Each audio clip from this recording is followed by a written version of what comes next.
They say you never forget your first. November 13th, 1992. That rainy night, my dad made a decision that gave me nightmares for years and changed the course of my life. He let me stay up with the big kids and watch Friday the 13th: A New Beginning. It was years before I could walk down the horror aisle at Video Connection without having a panic attack or walk through the house alone at night without a lights on, lights off routine. Thanks, Dad. At the time, I had no idea what A New Beginning was, that it was the fifth entry in the series, or that it was a huge letdown to moviegoers when it was released in 1985. All I knew was that Jason, in whatever incarnation, was scary shit. After falling decapitated head over blood-soaked heels for horror as a teenager, I revisited the movie and enjoyed it very much. This might be why I have such a soft spot for the black sheep of the Friday the 13th franchise. Though diehards have grown to appreciate it over the years, it's considered by many as one of the most hated entries in the whole series. It was such a letdown, Paramount had to ditch the new story set up by A New Beginning and drop the film from series canon altogether. Jason was resurrected in Part 6, strategically titled Jason Lives, to let fans know the main man himself was back in action. But is The New Beginning really that bad? And how does a franchise take such a drastic turn at the height of its popularity?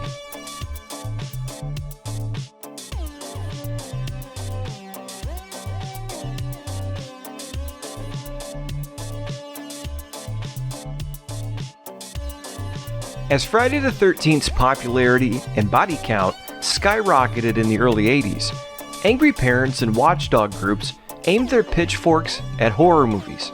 The climate, and the feeling that Jason had run his course after 3 sequels, led executive producer Frank Mancuso Jr. to finally kill Jason for good in Friday the 13th Part 4, the so-called final chapter. It was a successful capstone to the Jason story, and was designed to allow Mancuso to move on from horror. However, the final chapter's success gave Paramount a few million reasons to continue with the series, and they ordered up another blood-soaked sequel. Mancuso was still intent on distancing himself from horror, so he took an executive producer role and hired a crew to bring a fresh approach to the series. Enter former porn and exploitation film director Danny Steinman. Steinman was allegedly ordered to deliver frequent kills and complete Jason slaying Tommy Jarvis's transition from damaged survivor to homicidal maniac. He placed a near-mute Tommy at a secluded halfway house near Crystal Lake 5 years after his encounter with Jason. Tommy fights off frequent hallucinations while preparing to re-enter society. When simpleton Joey is butchered by his fellow inmate Vic, bodies start piling up fast. As the Jason-style mayhem ramps up, the film becomes a murder mystery. We're left wondering if Jason has come back from the grave or if an imposter, likely Tommy, has taken his place. Friday the 13th Part 5 is a frenetic yet fresh take on a familiar subject. In the book Crystal Lake Memories, it's asserted that insane amounts of cocaine were being consumed on set. Though common in the 80s, Steinman is singled out specifically, his film allegedly affected by his lifestyle. It's not just the upfront use of the drug on screen, like Jason offing this guy who looks like the late WWF ring announcer Howard Finkel, mere minutes after blowing a rail. The pacing, transitions, character development, the characters' actions, at times it feels like Tony Montana wrote, directed, and edited the film while waiting for the Mafia to gun him down. Here's Junior's temper tantrum for an example. And if you think the film moves at ludicrous speed, try watching the TV version. Characters are introduced, only to be killed a few scenes later, including arguably the most memorable character from the film, Reggie's older brother Demon. Reggie hangs out at Pinehurst while his grandfather is the cook, in a nod to the original Friday the 13th. Reggie, Demon, and his girlfriend hang out in Demon's van for a few minutes, where Demon gives his ring to Reggie in a show of brotherly love. Then Reggie leaves.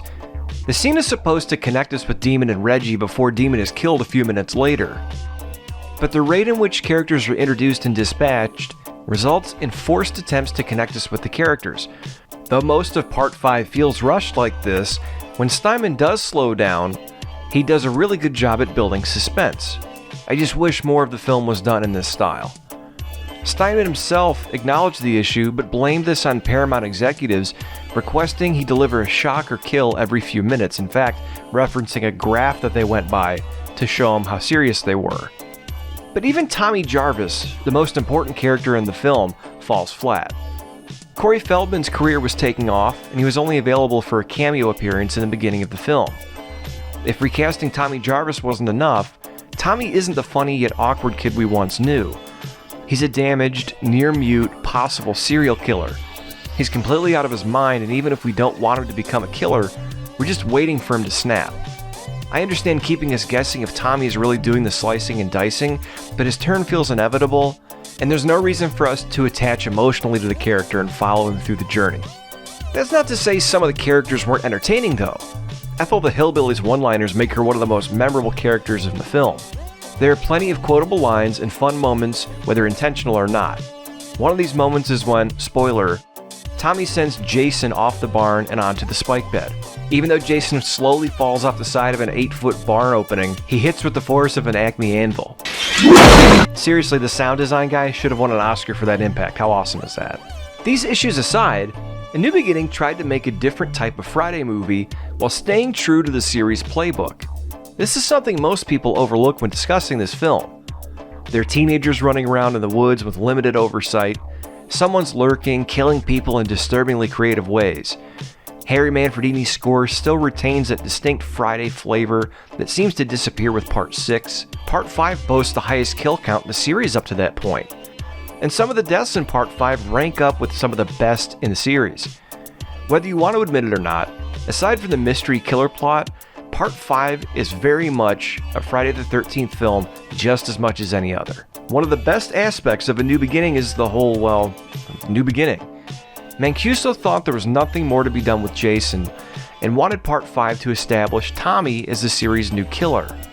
A fresh start with a new angle based on a traumatized and transformed hero had potential. Fans just weren't finished with Jason yet. I can't stick up for the film without admitting that the revelation of the killer's identity is one of the biggest letdowns in the history of film. Yes, not just horror, I mean film. It was terrible. After Tommy overcomes Jason, it's revealed that Roy, the ambulance driver, is responsible for the murders. You may be asking, who the fuck is Roy? You see, Joey's mother put him up for adoption at a young age, and I guess Roy split his time between paramedicing, watching over Joey, and practicing sculpting and mask making. If you go back and watch the film knowing it's Roy the whole time, you pick up on the subtle hints whenever Roy's around, and personal preference, I find the film more enjoyable after you know Roy is the imposter, but I'll let you be the judge. As much of a letdown as Roy being the killer was, there's something that needs to be addressed because it often goes overlooked by franchise fans and critics. Friday the 13th, as a franchise, at its core, is about avenging the death of a loved one. And though it was a letdown, I think we do have to give Steinman a little bit of credit, as he did try to tie the mythology back to where it all started in the original Friday the 13th. It may be one of the most hated Friday the 13th movies, but don't be so quick to write it off as a waste of time just because there's no real Jason. It attempted to take the series in a whole new direction without undoing Part 4's classic climax. The black sheep of the Friday the 13th family maintains a distinct legacy as a memorable standalone entry in the series. That's all for this episode of Horror History. My name's Brian J.